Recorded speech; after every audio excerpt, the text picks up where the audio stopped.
Sadly, Leonard is not particularly impressed by the SMG. Rather a shame, too. It started out looking so promising.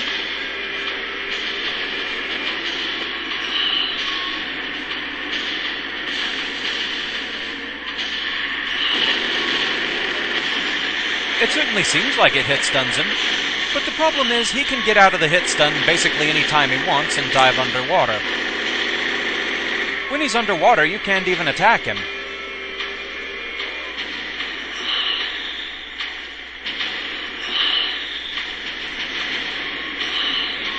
So yes, sadly, we seem to have found one area where Daka Daka is not the answer.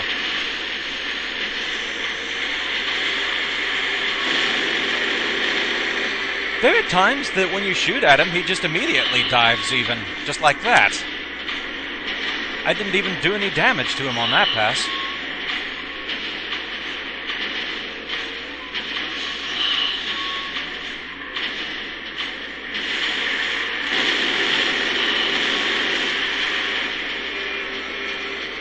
So let's try something different.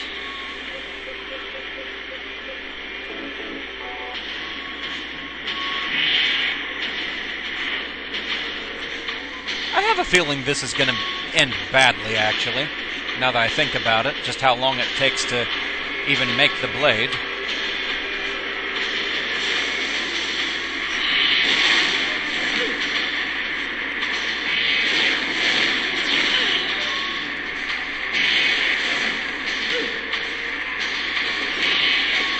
Yeah, the fact that every single time you get hit you have to remake the blade, that's a bit of a problem, especially with Leonard here, unless I can just get behind him really well. And if I could, it would be better to use a weapon that would just more constantly be ready to attack him instead of having to actually make the blade first.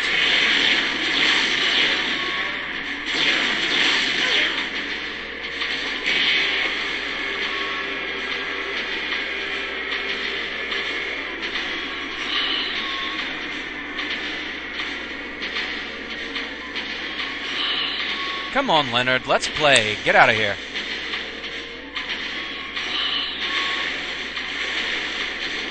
Ow.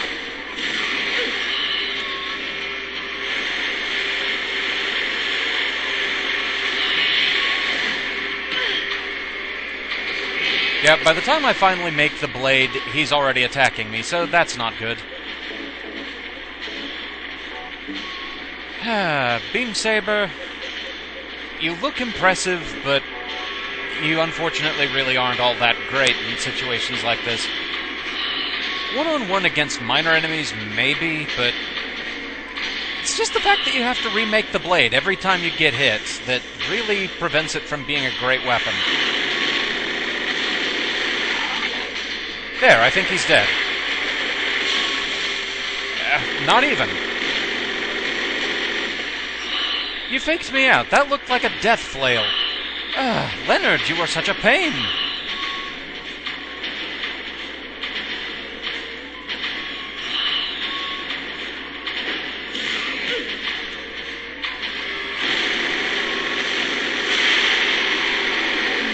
There, that was final.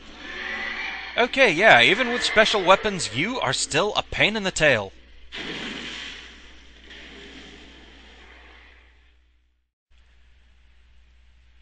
So playing on hard difficulty mode, the Borley Haunted Mansion here has a nasty little surprise for us.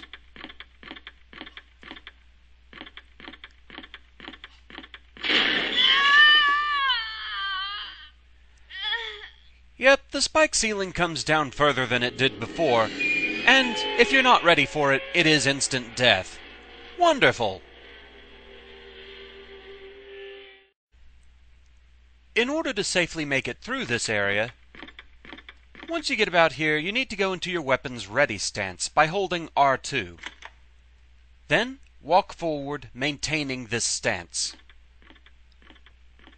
I'm so sorry. This place is just falling apart. The mechanism is broken, you see. It wasn't supposed to stop there, I assure you. Just to get him to stop talking. But yes, Getting into the ready stance keeps you just low enough that the ceiling will miss you. And you pretty much have to make sure you're doing that, otherwise, as we just showed, it's instant death, and that's certainly not going to help anyone. But then things get even worse. The red mist is faster on hard mode. You want all the speed you can get, while still maintaining enough controllability that you don't keep face planting into the walls. So, off with the bulletproof vest.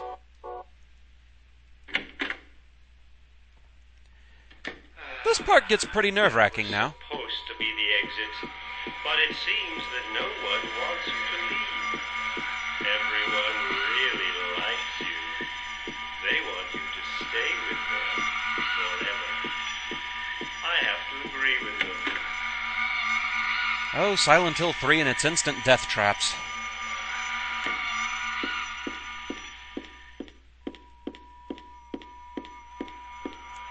Thankfully, the camera does at least somewhat try to help you here. The way it appears, usually just holding down on the control stick will point you in the direction you need to be going. So that wasn't too terrible, but yeah, my first couple of attempts when I was still wearing the vest, I failed miserably. So, there you go.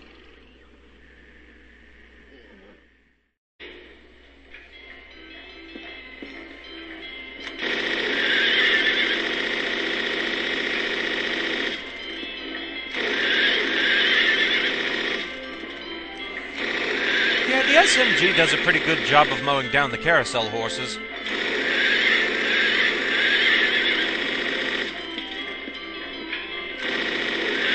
But that's not why we're recording right now.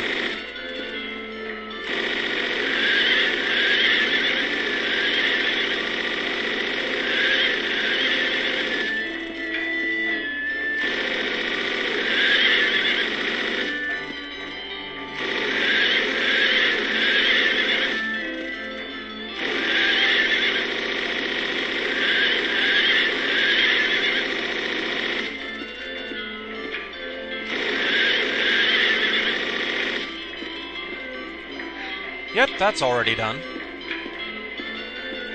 But like I said, this isn't why we're actually recording at the moment. No, there's something a lot more special in mind here.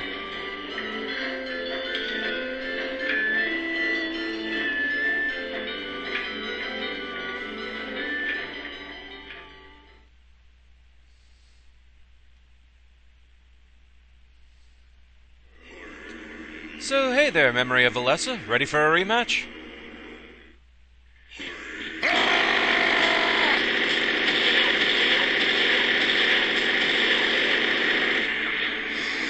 Oh, she can try to block, but it doesn't work.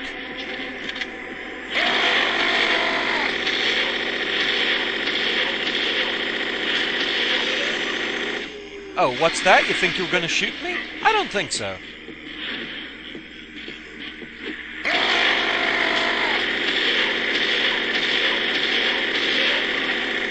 Stun lock. Delicious stun lock.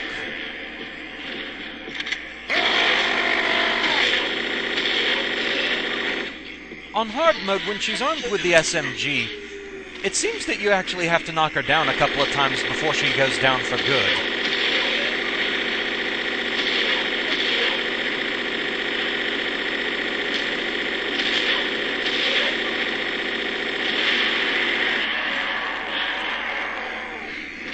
But still, when you feed her a steady diet of SMG bullets, she pretty much goes down without a fuss anyway.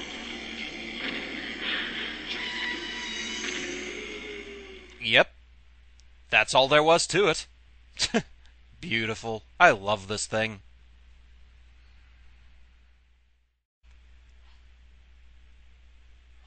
And thus, just one more normal mode puzzle to go. Time for the tarot puzzle.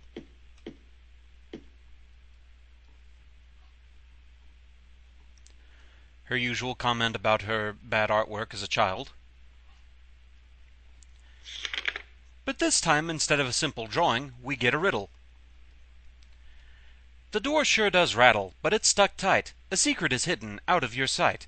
You may be thinking, what could it be? You'll need 5 magic cards if you want to see. What to do, then, with all of these? I'll tell you straight, and I won't tease, just as long as you say please. Now the first thing you must know is that there's something in each row, but that is not the half of it. 3 would be too hard to fit. Now what this is telling us is that each row of the grid of 3 by 3 has to have at least one card in it, but it cannot have 3 in it. The upside-down man under the ground, to his right, to his left, there's no one around. Leave him alone, though his tears are profound. This refers to the Hanged Man card, and is telling us that since he's under the ground, he's on the bottom row. Also that there's nothing to his right or to his left, meaning he has to be in the center and has to be by himself. The moon is up above the sky, fuller crescent, floating high. Twinkling light sits like a crown on the head of a crazy clown. This is referring to the moon card and the fool card, though it's not really telling us too much about their position, other than that the moon is on the top row and the fool is on the center row directly below it. Your Excellency, praying to God Most High, do you think you can tell me why you always look up at the night sky? This is telling us about the High Priestess, and telling us that it looks up, meaning it has to be on the center row. Do you have it now? You didn't forget? One major point you must not omit. And now at the last, before you take a whack, here's one more hint to help keep you on track. Scary and hateful, that thing in the night. Better be careful, it's not on your right. Turn to the left and you'll keep it in sight. So you'll open the door? I'm just sure that there'll be nothing beyond it but frightening peril. Forget about that, just stay and play, or else I'll be left here alone all day. That's given us pretty much everything we need to know.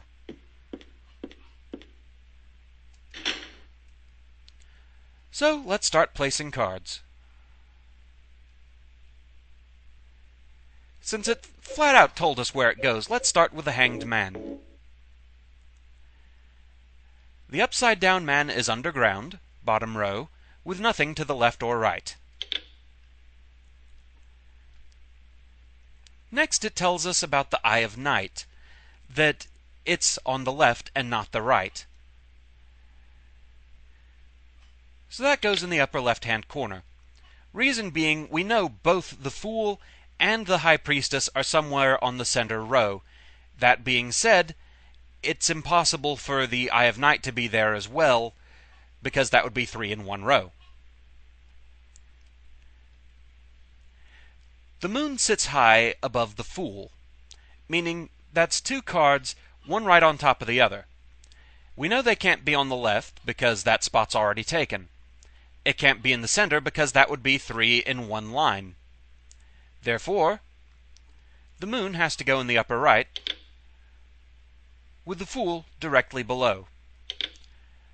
That just leaves us with the High Priestess. The High Priestess was mentioned to look up at the night sky. It specifies night, meaning it goes directly below the Eye of Night. And thus, the puzzle is solved and the door is unlocked. And so with that, all that's left is to get our possessed ending. But what exactly does one have to do to unlock that? Well, let's take a look.